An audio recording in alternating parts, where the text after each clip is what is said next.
ذکر شہادتین کی مجلس میں ہم اور آپ بیٹھے ہوئے ہیں اور واقعہ کربلا کے حوالے سے اخلاقی اسباق ہم کو کیا ملتے ہیں وہ قیمتی اسباق آپ نے سماعت کیے۔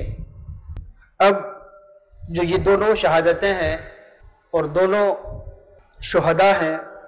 ان کی زندگی سے، ان کے کردار سے ہمیں مجموعی طور پہ کیا سبق ملتا ہے، اس کے حوالے سے چند باتیں ہم آپ کی خدمت میں عرض کریں گے۔ اس سے قبل ان دونوں نوجوانوں کے حوالے سے چند باتیں، چند فضائل پہلے ہم سماعت کرتے ہیں۔ سب سے بڑی بات یہ کہ قرآن پاک نے اہل بیت کے حوالے سے یہ گواہی دے دی ہے کہ اللہ تعالیٰ نے انہیں ہر رجس سے، ہر گندگی سے، ہر آلودگی سے، ہر کمی سے پاک کر دیا ہے۔ واقع کربلا کے حوالے سے یا شہدائے کربلا کے حوالے سے یا دشمنان کربلا کے حوالے سے جب باتیں آتی ہیں تو عام طور پہ بہت سارے لوگ اس کو تاریخ کے گھن چکر میں پھنسانے کی کوشش کرتے ہیں کہ یہ تاریخ کی بات ہے، معتبر ہے، غیر معتبر ہے۔ لیکن ظاہر سی بات ہے، جو بات قرآن کی ہے اس پہ تو کوئی سوال نہیں ہے، اس پہ کوئی کلام نہیں ہے۔ قرآن کی بات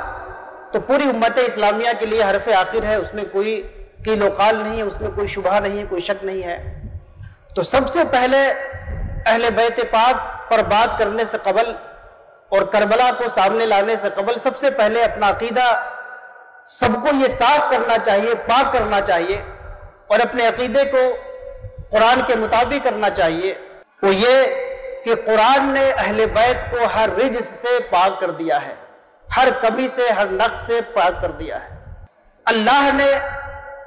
انما یرید اللہ لیذھب عنکم الرجس اہل البیت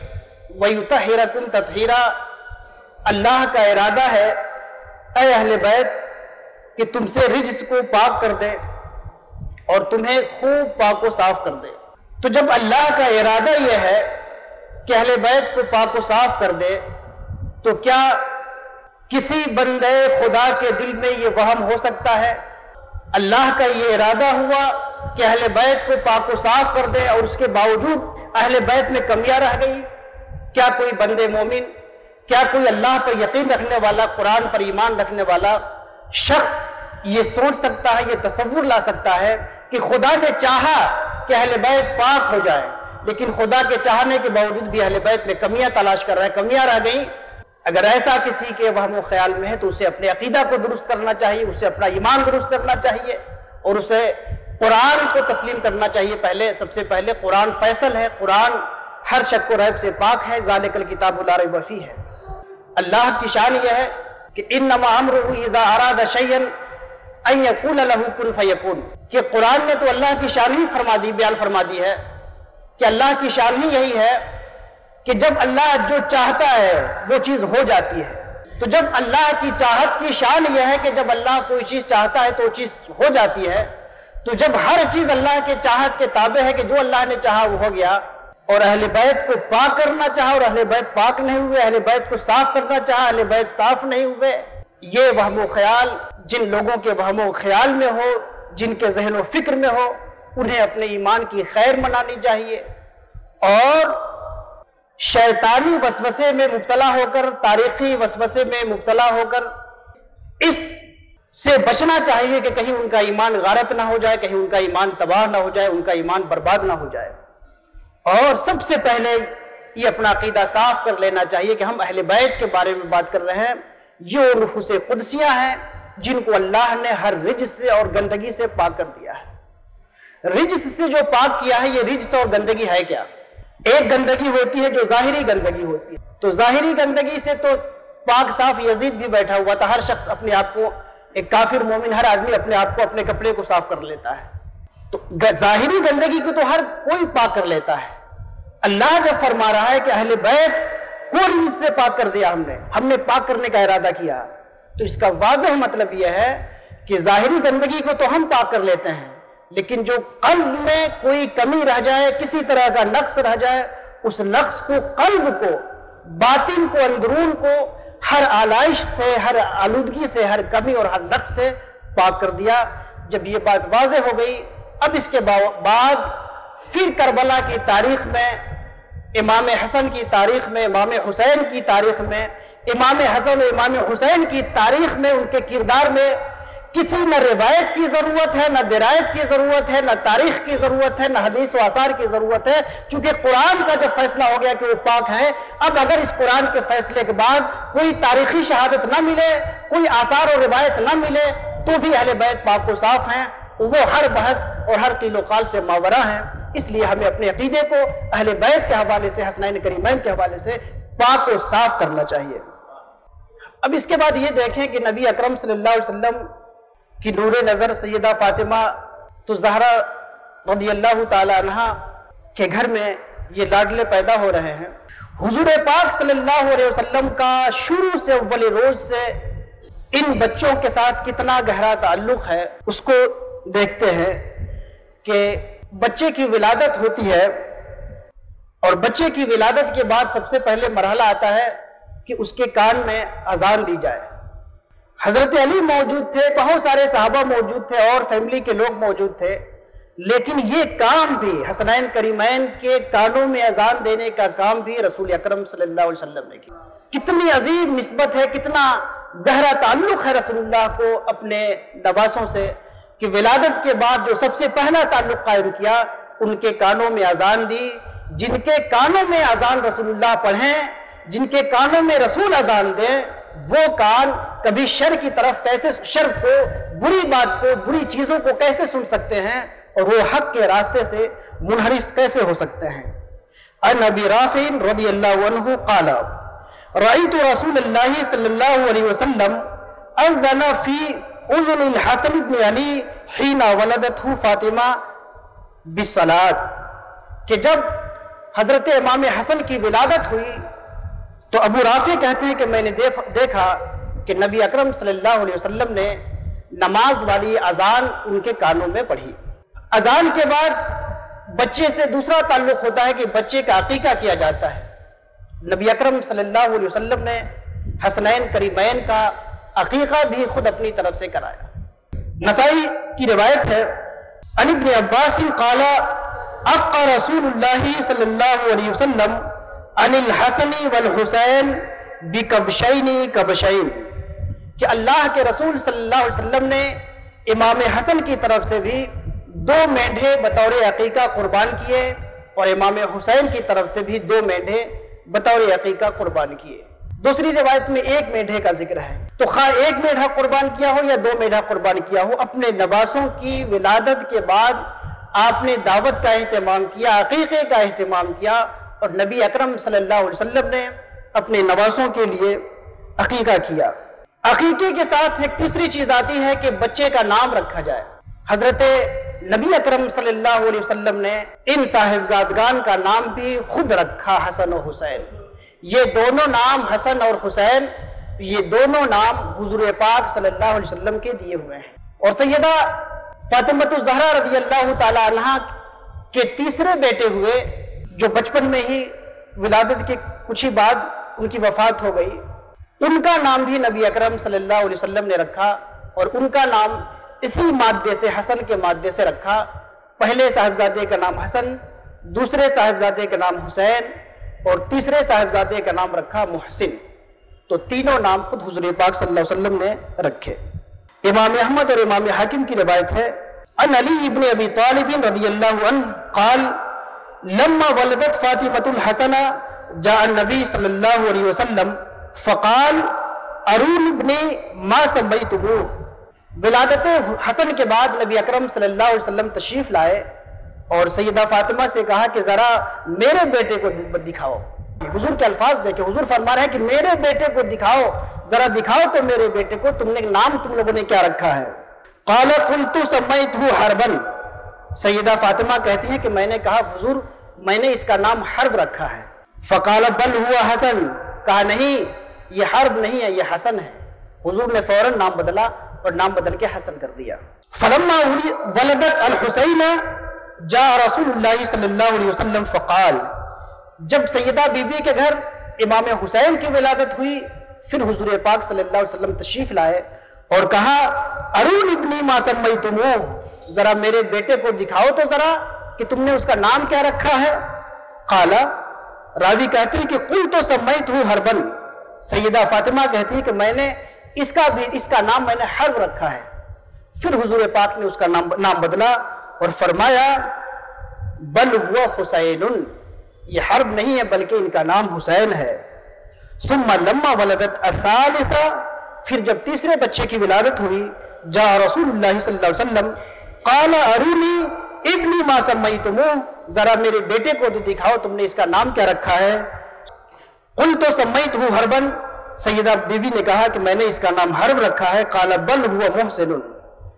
اس کے بعد حضور اکرم صلی اللہ علیہ وسلم نے فرمایا انما سمیتہم بے اسمی ولد ہارون شبر و شبیر و مشبر، حضور پاک نے فرمایا کہ میں سیدنا ہارون علیہ السلام کے بیٹوں کے اوپر ان کا نام رکھا، شبر ان کا نام رکھا، شبیر ان کا نام رکھا اور مشبر ان کا نام رکھا، تو تین دوسرے نام رکھے، شبر، شبیر اور مشبر۔ تیسری چیز جو یہ ہے کہ میں نے جو آیت کریمہ پڑھی کہ اللہ تعالیٰ نے اہل بیت کو پاک و صاف کر دیا، ان کو ہر رجس سے، ہر آلودگی سے پاک و صاف فرما دیا۔ یہاں پہ بعض خوارج مزاج، ناصبی مزاج لوگ اس میں بھی گفتگو کرتے ہیں کہ یہ تو اہل بیت کے بارے میں ہے اور اہل بیت تو حضور اکرم صلی اللہ علیہ وسلم کی ازواج ہیں۔ اس شبہے کو بھی حضور پاک صلی اللہ علیہ وسلم کو معلوم تھا کہ ہماری امت میں کچھ ایسے محروم لوگ ہوں گے، کچھ ایسے منحوس لوگ ہوں گے جو ہمارے اہل بیت، ہمارے محبوبین جن سے سب سے زیادہ میں محبت کرتا ہوں، ہمارے محبوبین میں وہ کمی اور نقص دکھانے کی کوشش کریں گے اور قرآن کے فضائل سے انہیں جدا کرنے کی کوشش کریں گے۔ اس لیے ان شبہات کا ازالہ خود نبی اکرم صلی اللہ علیہ وسلم نے فرما دیا۔ حدیث پاک کے الفاظ ہے کہ صفیہ بنت شیبہ قالت عائشہ رضی اللہ عنہا خرج النبی صلی اللہ علیہ وسلم غداۃ وعلیہ مرط مرحل من شعر اسود، سیدہ عائشہ فرماتی ہیں کہ نبی اکرم صلی اللہ علیہ وسلم ایک صبح گھر سے نکلے، آپ کے اوپر ایک چادر تھی جس چادر میں کالے رنگ کی نقاشی ہوئی تھی، کالے رنگ کے نقش و نگار تھے اس چادر میں۔ فجاء الحسن بن علی، اتنے میں حسن ابن علی آئے، فادخلہ، حضور پاک نے اپنی چادر میں ان کو سمو لیا۔ ثم جاء الحسین، اس کے بعد سیدنا حسین گھر سے نکلے، فدخل معہ، تو امام حسین بھی اپنے بھائی کے ساتھ حضور کی چادر میں داخل ہو گئے۔ ثم جاءت فاطمہ، پھر سیدہ بی بی فاطمہ تشریف لائیں، فادخلہا، حضور نے ان کو بھی اپنی چادر میں داخل کر لیا۔ ثم جاء علی، اس کے بعد مولائے کائنات شیر خدا حضرت علی تشریف لائے، فادخلہ، حضرت علی کو بھی حضور نے اپنی چادر میں سمو لی۔ ثم قال انما يريد الله ليذهب عنكم الرجس اہل البیت ویطہرکم تطہیرا، اے اہل بیت، اب حضور نے ان کو مخاطب کر کے کہا کہ اے اہل بیت، تم اہل بیت ہو اور اللہ کا ارادہ یہ ہے کہ تمہیں ہر رجس سے پاک فرما دے۔ اس حدیث پاک کو امام مسلم نے اور ابن شیبہ نے روایت کی حدیث سند صحیح کے ساتھ کہ حضور پاک صلی اللہ علیہ وسلم نے ان حضرات اربعہ کو، اور خود نبی اکرم صلی اللہ علیہ وسلم کا وجود بھی اسی چادر میں تھا، یہ پنجتن پاک ہو گئے، ان چاروں لوگوں کو مخاطب کر کے فرمایا حضور نے کہ انما یرید اللہ لیذھب عنکم الرجس اہل البیت، اے اہل بیت، تمہیں اللہ تعالی ہر آلودگی سے پاک کرنا چاہتا ہے۔ وانما امرہ اذا اراد شیئا ان یقول له کن فیکون، اور اللہ کی شان ہی یہ ہے کہ جب وہ کسی چیز کا ارادہ کرتا ہے اور کن فرماتا ہے وہ شے ہو جاتی ہے۔ ایک دوسرے مقام پر ایک جو دوسری آیت ہے آیت مباہلہ میں بھی یہ بات واضح ہو جاتی ہے کہ حضور کے اہل بیت یہ حضرات ہیں، حسنین کریمین ہیں، سیدہ فاطمہ ہیں اور حضرت مولائے کائنات ہیں۔ عن سعد بن ابی وقاص رضی اللہ عنہ قال لما نزلت هذه الآية فقل تعالوا ندعو ابناءنا وابناءكم، جب آیت مباہلہ نازل ہوئی اور مباہلے کا جب پیغام ملا حضور پاک صلی اللہ علیہ وسلم کو، دعا رسول اللہ صلی اللہ علیہ وسلم علیاً و فاطمہ و حسنا و حسینا، کہ جب آیت مباہلہ نازل ہوئی اور اللہ نے پیغام دیا رسول کو کہ رسول آپ خود آ جائیے، اپنے بیٹوں کو لے کے آئیے، اپنے اہل و عیال کو لے کے آ جائیے اور ان سے کہیے، ان نجران کے عیسائیوں سے کہیے کہ وہ بھی اپنی بیوی اور بچوں کے ساتھ، اپنی اولاد کے ساتھ آ جائیں اور مباہلہ کر لیں، قسم کھا لیں ہلاکت کی کہ جو سچ پہ ہو وہ ثابت قدم رہے گا اور جو باطل پہ ہوگا وہ ہلاک ہو جائے گا، اس کی قسم کھا لیں، مباہلہ کر لیں۔ تو حضور پاک صلی اللہ علیہ وسلم نے جب حضور کو حکم ہوا تھا کہ آپ اپنی اولاد کو، اپنی اہل کو لے کے آئیے، تو حضور اپنی اولاد اور اپنی اہل کو جب لے کے آئے تو علی کو لے کے آئے، فاطمہ کو لے کے آئے، حسن و حسین کو لے کے آئے۔ اس سے بھی واضح ہو جاتی ہے یہ بات کہ یہ حضرات اہل بیت میں صف اول پہ ہیں۔ اس کے ساتھ ایک چوتھے مرحلے پہ یہ بات ہمیں نظر میں رکھنی چاہیے کہ یہ جو دونوں سرداران جنت ہیں، یہ جو دونوں حضرات ہیں، امام حسن و امام حسین، یہ حضور کے محبوب ہیں، حضور پاک صلی اللہ علیہ وسلم کے محبوب ہیں، اور محبوب سے محبت کا تقاضا ہوتا ہے کہ محبوب کے محبوب سے محبت کی جائے۔ اگر ہم رسول پاک صلی اللہ علیہ وسلم سے محبت کا دعویٰ کرتے ہیں، اگر ہم محبت رسول کو جزو ایمان سمجھتے ہیں، ایمان کا حصہ سمجھتے ہیں، اگر ہم یہ سمجھتے ہیں کہ رسول پاک کی محبت کے بغیر ہم مومن نہیں ہو سکتے، تو پھر ہمیں یہ بھی سمجھنا ہوگا کہ جن سے رسول محبت کر رہے ہیں، جو رسول کے محبوب ہیں، ان محبوبین رسول سے ہم محبت کریں چونکہ وہ رسول کے محبوب ہیں۔ حدیث پاک بے شمار حدیثیں ہیں، میں صرف ایک ایک روایت آپ کے سامنے نقل کر رہا ہوں، ورنہ اتنی کثرت سے اہل بیت کے فضائل و مناقب تمام کتب حدیث میں مروی ہیں، ان کی صفات مروی ہیں، جن کو بیان کیا جائے تو پورا دن اور پورا مہینہ بھی ناکافی ہوگا۔ عن البراء رضی اللہ عنہ قال ان النبی صلی اللہ علیہ وسلم ابصر حسنا و حسینا، حضور پاک صلی اللہ علیہ وسلم نے حسن و حسین کو محبت کی نگاہوں سے دیکھا، فقال اللہم انی احبہما، اے اللہ یہ دونوں میرے محبوب ہیں، میں ان دونوں سے محبت کرتا ہوں، فاحبہما، اے خدا تو ان سے محبوب رکھ، انہیں محبوب رکھ، تو ان سے محبت کر۔ رسول انہیں محبوب رکھ رہے ہیں اور دعا کر رہے ہیں کہ اے اللہ تو بھی انہیں محبوب رکھ۔ دوسری بے شمار حدیث ہیں جس میں فرمایا کہ جو حسن و حسین سے محبت کرتا ہے وہ مجھ سے محبت کرتا ہے، جو حسن و حسین سے بغض رکھتا ہے وہ مجھ سے بغض رکھتا ہے۔ ہمیں ان حدیث کو سامنے رکھ کر کے پوری امت اسلامیہ کو اپنا احتساب کرنا چاہیے کہ حسن و حسین کے ساتھ اس کا تعلق کیا ہے، اس کا جذبہ کیا ہے، اس کا رشتہ کیا ہے، کیا اس کا رشتہ ان جوانوں کے ساتھ ہے جو جوان محبوب خدا کے محبوب ہیں، یا اس کا رشتہ ان لوگوں کے ساتھ ہے جو حسن و حسین سے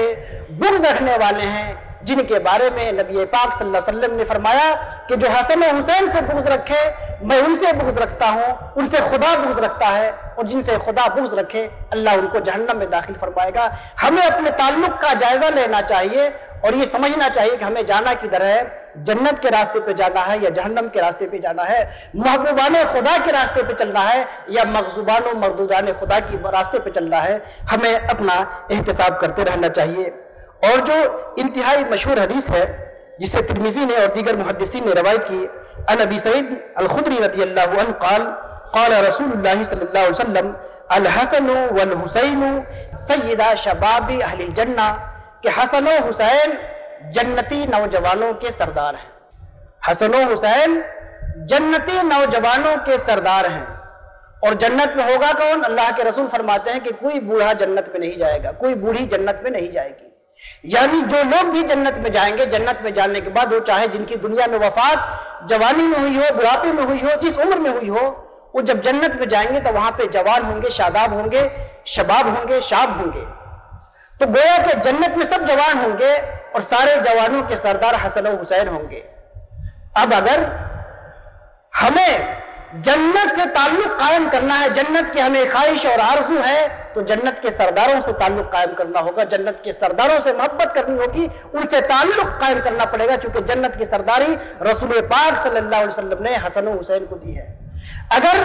جنت کی ذرا بھی خواہش ہے ہمارے اندر، جنت کی ذرا بھی طلب ہے، اس طلب کا تقاضا ہوگا کہ ہم حسن و حسین سے محبت کریں، چونکہ اس جنت کے سردار ہیں، چونکہ جس گھر میں ہمیں رہنا ہے اس گھر کے سرداران سے محبت اور تعلق قائم کرنا ضروری ہے، اس لیے کہ کسی گھر میں ہم رہیں اور اس گھر کے سردار سے تعلق نہ کر رکھیں، عداوت رکھیں، اس گھر کے مالک سے عداوت کر کے ہم اس گھر پہ نہیں رکھ سکتے۔ اگر ہمیں جنت کے گھر میں جانا ہے تو جنت کے سرداروں سے تعلق محبت خود کو اپنا قائم رکھنا پڑے گا۔ اس لیے ہمیں جنت کی محبت ہے تو ہمیں ضروری ہے ہمارے اوپر کہ امام حسن و حسین کی محبت اپنے دلوں میں بسائیں۔ اب ایک بات یہ کہ جو دونوں کردار ہے امام حسن کا امام حسین کا، ایک کا کردار مصالحت والا کردار ہے، ایک کا کردار مقاومت والا کردار ہے، مقابلے والا کردار ہے۔ امام حسن نے بڑے بھائی نے، یہ بھی بڑے بھائی ہیں، یہ بھی جنت کے سردار ہیں۔ امام حسین آپ بھی جنت کے سردار ہیں، یہ دونوں جنت کے سردار ہیں۔ ان کا دو کریکٹر ہمارے سامنے آتا ہے کہ امام حسن مجتبی رضی اللہ عنہ آپ امیر معاویہ سے مصالحت کر رہے ہیں، خود خلیفہ راشد ہیں، خود خلیفہ راشد ہے، ارباب حل وقت نے ان کا انتخاب کیا ہے، اور خلیفہ راشد کی ذمہ داری ہے کہ اپنے نظام کی حکومت کی حفاظت کرے، اپنی حفاظت کرے، اپنی ریاست کی حفاظت کرے۔ لیکن سامنے خلیفہ راشد کے خلاف جناب امیر معاویہ شام سے آ گئے، فوج لے کر کھڑے ہو گئے، جنگ کا ماحول پیدا ہو گیا۔ حضرت امام حسن مجتبی پانچویں خلیفہ راشد نے، آپ نے مصالحت کر لی، آپ نے صلح کر لی، آپ نے نظام حکومت ان کے حوالے کر دیا، اس شرط کے ساتھ، بہت ساری شرطیں تھیں کہ اہل بیت کا خیال رکھیں گے، عدل و انصاف قائم کریں گے، اور آپ اپنے بعد یہ نظام خلافت مسلمانوں کی امانت ہے، پھر مسلمانوں کو تفویض کر دیں گے وغیرہ وغیرہ۔ آپ نے ان سے مصالحت کر لی۔ دوسری طرف جب امام حسین رضی اللہ عنہ کا جب زمانہ آیا تو امام حسین سے جب کہا گیا،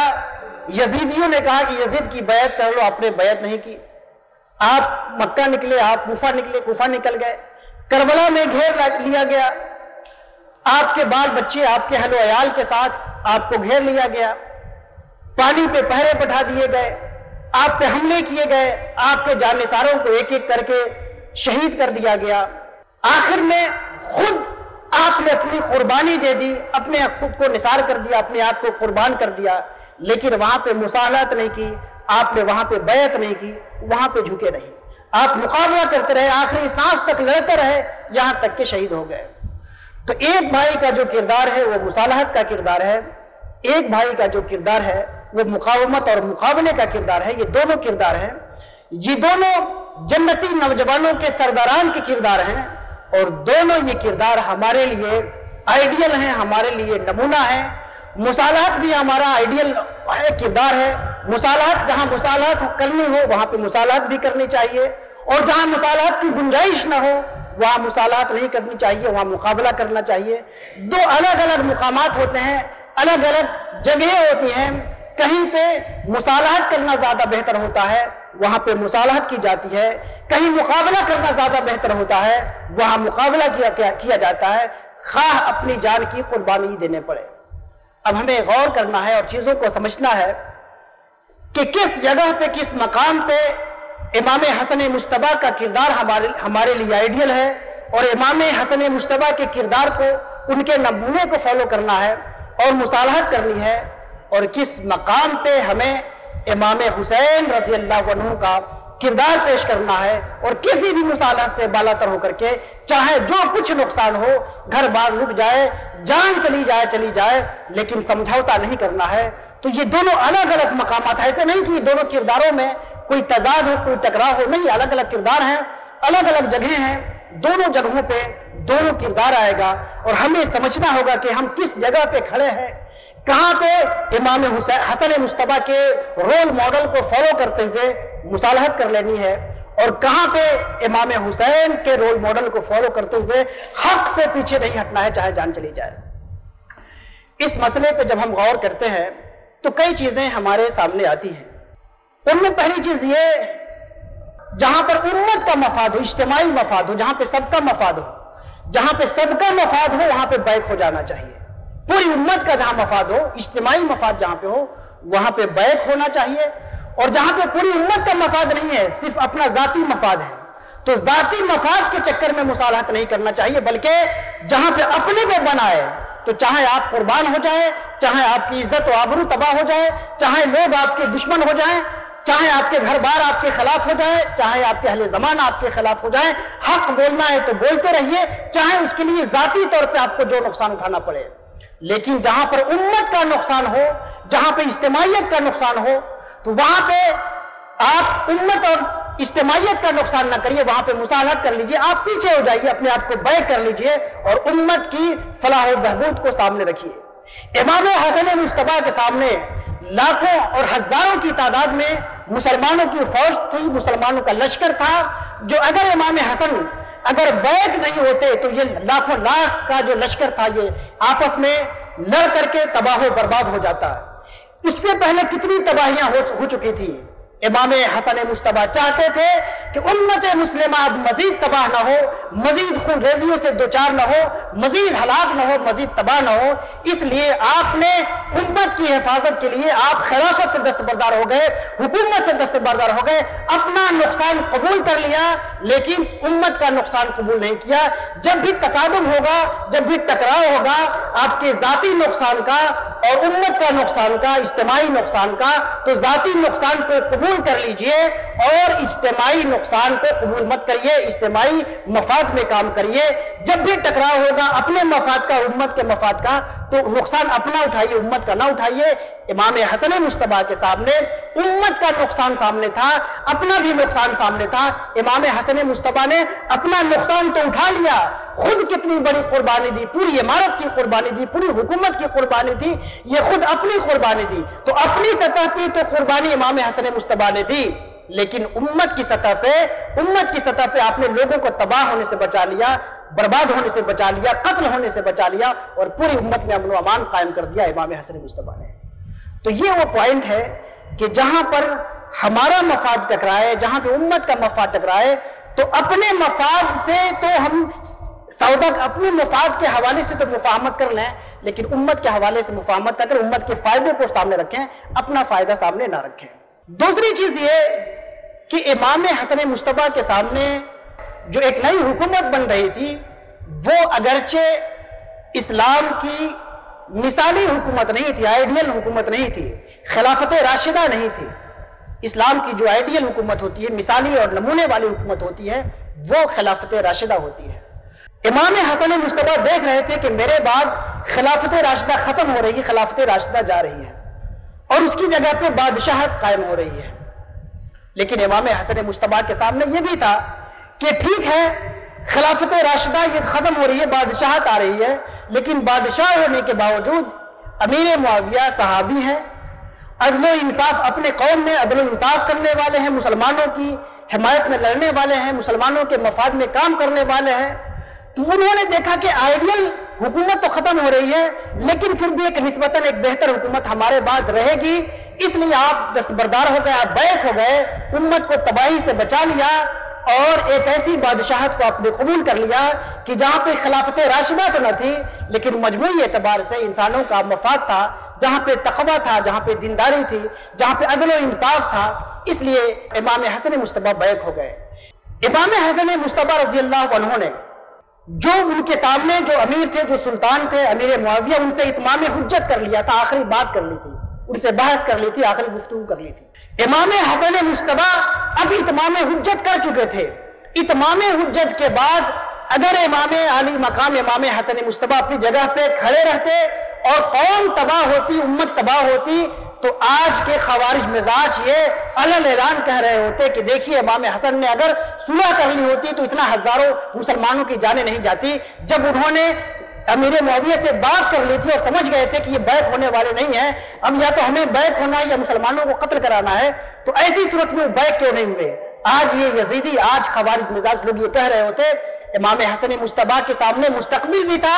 اور اپنے مسلمانوں کا خون بھی تھا، مسلمانوں کی جان و مال بھی تھی، اس لیے امام حسن مصطفیٰ نے چونکہ امیر معاویہ سے اتمام حجت کر لیا تھا، اس لیے آپ بیک ہو گئے اور حکومت ان کے حوالے کر دی۔ امام حسین رضی اللہ عنہ کا جو معاملہ ہے، آپ نے یزید سے اتمام حجت نہیں کیا تھا، یزید سے گفتگو نہیں کی تھی، یزید کے چیلے چپاٹے چاہتے تھے کہ آپ ہمارے ہاتھ پہ بیعت کر لیجئے۔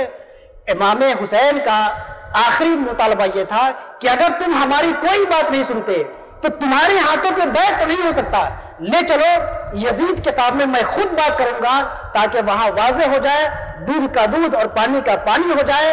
حق اور باطل واضح ہو جائے، میں خود اس کے سامنے یزید کے سامنے میں بات کروں، یزید کے سامنے جو فیصلہ لینا ہوگا میں فیصلہ لوں گا، یزید کو جو فیصلہ لینا ہوگا وہ لے گا، تم لوگ بیچ کے چمچے ہو، ان بیچ کے چمچوں کے سامنے میں جھکنے والا نہیں ہوں، میں بیعت کرنے والا نہیں ہوں چاہے ہماری جان چلی جائے۔ ہم جب یزید کا معرکہ دیکھتے ہیں، امام حسین کا جب معرکہ دیکھتے ہیں تو امام حسین جہاں پہ کھڑے ہیں وہاں پر ان کے ساتھ وہ خود ان کی شہادت ہو رہی ہے، خود ان کی جان کو نقصان ہے، امت کی جانوں کا نقصان نہیں ہے، اور ان کے اہل و عیال کی جانوں کا نقصان ہے، اور ان کے ان جانثاروں کی جانوں کا نقصان ہے جن جانثاروں سے امام حسین نے پہلے ہی کہہ دیا تھا کہ بھائی تم لوگ لوٹ جاؤ، میری وجہ سے تم اپنے آپ کو تباہ نہ کرو، یہ خالص میرا معاملہ ہے، میں باطل کے سامنے حق بات کہنے سے جھک نہیں سکتا، گریز نہیں کر سکتا، اور ہمارے نانا نے فرمایا ہے کلمت حق عند سلطان جائر اکبر جہاد، سب سے بڑا جہاد، سب سے بڑا کام یہ ہے کہ ظالم کے سامنے سچ بولا جائے، تو میں ظالم کے سامنے تنہا سچ بولوں گا، اس کی قیمت مجھے ذاتی طور پہ چکانی پڑے گی، اہل و عیال کی طور پہ چکانی پڑے گی، میں اس کے لیے تیار ہوں، لیکن اے جانثاروں تمہیں اجازت ہے کہ تم چلے جاؤ۔ لیکن چونکہ وہ جانثار بھی ایسے تھے کہ کسی قیمت پہ چھوڑنے کے لیے تیار نہیں تھے، اس لیے امام علی مقام نے وہاں پر سرنگو نہیں ہوئے، آپ نے سر نہیں جھکایا، آپ نے بیعت نہیں کی، اگرچہ اپنی جانوں کا نذرانہ پیش کرنا پڑا۔ امام حسین کے سامنے یہ صورتحال تھی اور امام حسن مصطفیٰ کے سامنے وہ صورتحال تھی، دونوں ڈیفرنٹ سچویشن تھی، مختلف صورتحال تھی، الگ الگ صورتحال میں ہمیں بھی الگ الگ فیصلہ لینا چاہیے، ہمیں بھی کہیں کسی مقام پر صلح کا کام کرنا چاہیے، مصالحت کا کام کرنا چاہیے، امام حسن مصطفیٰ کی سیرت کو فالو کرنا چاہیے، اور کہیں پہ امام حسین کا کردار ادا کرنا چاہیے، امام حسین کے کردار کو اپنا آئیڈیل بنانا چاہیے، جہاں پر امت کا مفاد ہو، امت کا فائدہ ہو رہا ہو، امت کے اجتماعی فائدے کے لیے ہم اپنے ذاتی فائدے کو پیچھے کر کے مصالحت کر لیں، یہ حسنیت ہے۔ اور جہاں پر ہم اپنی انا کو بچانے کے لیے، اپنی شخصیت کو بچانے کے لیے، اپنے گھر اپنی خانقاہ کو بچانے کے لیے حق کو چھپانے جائے، حق کو چھپانا پڑے اور لوگوں سے دبنا پڑے، لوگوں سے دبنے کے چکر میں حق جہاں چھپ رہا ہو وہاں حسینی کردار کی ضرورت ہوتی ہے کہ ہم حسینی کردار اپنے سامنے لے کے آئیں اور حق بولے، چاہے اپنے خفا ہو جائیں چاہے بیگانے خفا ہو جائے، جو بھی ہم سے خفا ہوتے رہے، ہمارا ذاتی نقصان ہوتا رہے، ہم حسینی کردار نہیں چھوڑیں گے۔ ہاں لیکن جہاں امت کا نقصان ہو رہا ہوگا، جہاں پہ اجتماعیت کا نقصان ہوگا، وہاں پہ ہم حسنی کردار کو سامنے لائیں گے اور مصالحت کریں گے۔ اس چیز کو ہم کسی ملک کے تناظر میں دیکھ لیں، ہم ہندوستان کے تناظر میں دیکھتے ہیں، ہم ملک میں جی رہے ہیں، ہندوستان میں جی رہے ہیں، جس جگہ ملک کا نقصان ہو رہا ہو تو ہمیں اپنے وطن عزیز کا نقصان نہیں کرنا ہے، ملک کا نقصان نہیں کرنا ہے۔ جہاں پہ ملک کا نقصان ہو رہا ہو اور کسی سے مصالحت کر لینے میں ملک کو بھلائی ہو جائے، ملک کا فائدہ مل جائے، تو ہمیں ایسے لوگوں سے مفاہمت کر لینا چاہیے تاکہ ملک ہمارا محفوظ رہے، ملک کی ساتھ سالمیت رہے، ملک کے ساتھ حفاظت رہے، ملک ہمارا محفوظ رہے، ملک ہمارا طاقتور رہے۔ لیکن جہاں پر مسئلہ ملک کی حفاظت کا نہ ہو، اپنے ذاتی مفاد کا ہو اور ہمارا ذاتی نقصان ہو رہا ہو، تو جہاں پہ ذاتی نقصان ہو رہا ہے تو ذاتی نقصان ہوا کرے، ملک کے حوالے سے وہ بات کہی جائے جو ملک میں سچی بات ہے، ملک میں اچھی بات ہے، جو حق ہے، جو ہمارے دستور کے مطابق ہے، آئین کے مطابق ہے، قرآن اور اصولوں کے مطابق ہے، یہ بات ہم کہیں گے، چاہے ہمارا ذاتی نقصان ہے۔ ہم حسینی کردار کے حامل ہوں گے چاہے ہمارا ذاتی نقصان ہو، اور حسنی کردار کے حامل ہوں گے جب ہمیں ملک کو بچانا ہوگا، امت کو بچانا ہوگا۔ یہ جو چیز بطور خاص یہ پوری انسانیت کے لیے سبق ہے، حسنی کردار اور حسینی کردار یہ پوری امت کے لیے آئیڈیل ہے، پوری امت کے لیے، پوری انسانیت کے لیے اس میں سبق ہے۔ بطور خاص امت مسلمہ کو، پوری دنیا کی امت اسلامیہ کو، رسول کا کلمہ پڑھنے والوں کو، قرآن کے حاملین کو، اس نقطے کو ملحوظ رکھنا چاہیے کہ امت مسلمہ آج جن صورتحال سے دوچار ہے، ان صورتحال سے نپٹنے کے لیے امت کو اجتماعی طور پہ، مجموعی طور پہ امت کو مضبوط کرنے کے لیے ہمیں جہاں جن سے جس طرح مصالحت کرنی پڑے ہم مصالحت کریں، تاکہ ہماری اجتماعی وحدت قائم ہو، اتحاد امت قائم ہو، وحدت ملی قائم ہو۔ وحدت ملی کے لیے ہم دوسروں سے مفاہمت کریں اور حسنی کردار پیش نظر رکھیں، لیکن اس کے ساتھ جہاں پہ حق چھپ رہا ہو، حق گڈمڈ ہو رہا ہو، لوگوں کو خوش کرنے کے چکر میں سچی بات چھپائی جا رہی ہو، اسلام کی جو 1400 سالہ تعلیمات ہیں، اہل سنت کے جو 1400 سالہ عقائد ہیں، یہ عقائد جہاں چھپائے جا رہے ہیں، وہاں پر ہم سچے عقیدے کا اظہار کریں، سچے نظریے کا اظہار کریں، چاہے اس کے لیے شخصی طور پر اور مرکزی طور پہ ہمیں نقصان اٹھانا پڑے، لوگ کچھ لوگ ہم سے ناراض ہو جائیں، کچھ لوگ ہمیں چندہ دینا چھوڑ دیں، کچھ لوگ ہمیں سلام کلام کرنا چھوڑ دیں، لیکن اس نقصان کو، اس ذاتی نقصان کو ہم قبول کریں، لیکن اسلام کے جو صحیح نظریات ہیں ان کو بیان کرتے رہیں۔ یہی حسینیت ہے۔ مولا تعالیٰ سے دعا ہے کہ اللہ تعالیٰ ہمیں حسنی بھی بنائے اور ہمیں حسینی بھی بنائے۔ وآخر دعوانا الحمدللہ رب العالمین۔ السلام علیکم ورحمۃ اللہ وبرکاتہ۔